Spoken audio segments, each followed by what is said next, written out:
Good afternoon, one and all. Welcome to the class of Advanced Pre-Stressed Concrete Design. In Module 2, in the last class, we discussed about the shear resistance of pre-stressed concrete members and we discussed the problems which was asked for previous year university questions. Now we are going to discuss about the torsion resistance of pre-stressed concrete members. We know what is torsion. It is a twisting moment acting on a member. So, this topic is entirely covered in your IS 1343-1980. So, you can directly connect the details to this IS code. In general, where the torsional resistance or stiffness of member has not been taken into account in the analysis of the structure, no specific calculations for torsion will be necessary. Adequate control in torsional cracking being provided by the required nominal shear reinforcement. Where the torsional resistance or stiffness of the member is taken into account in the analysis, the member shall be designed for torsion. So that is the case. Moving on to the application of design rules for torsion.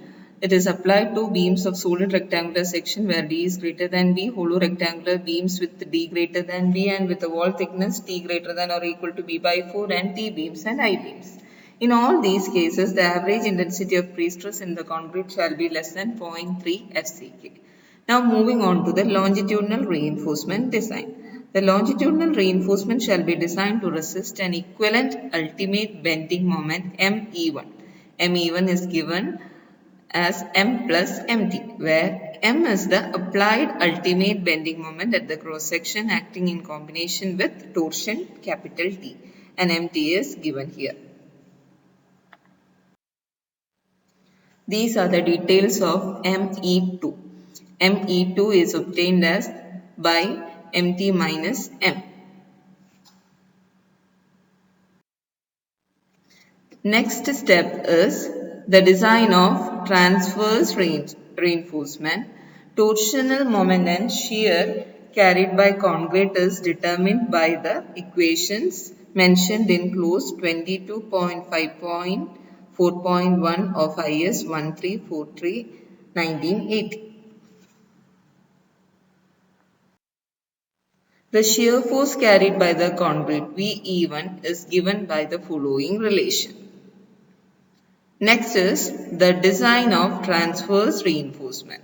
The area of cross section ASV of the closed stirrup enclosing the corner longitudinal bars shall be taken as the larger of the two values given here.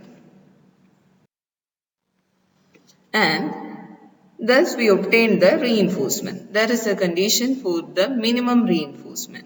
The value of ASV shall not be taken lesser than the value given as ASV by BSV is equal to 0.4 by 0.87 Fy.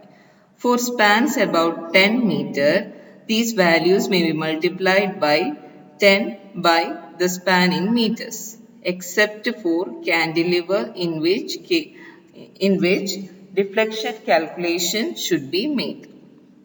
So, these are the steps used to determine the longitudinal reinforcement and the transverse reinforcement and the check for minimum reinforcement.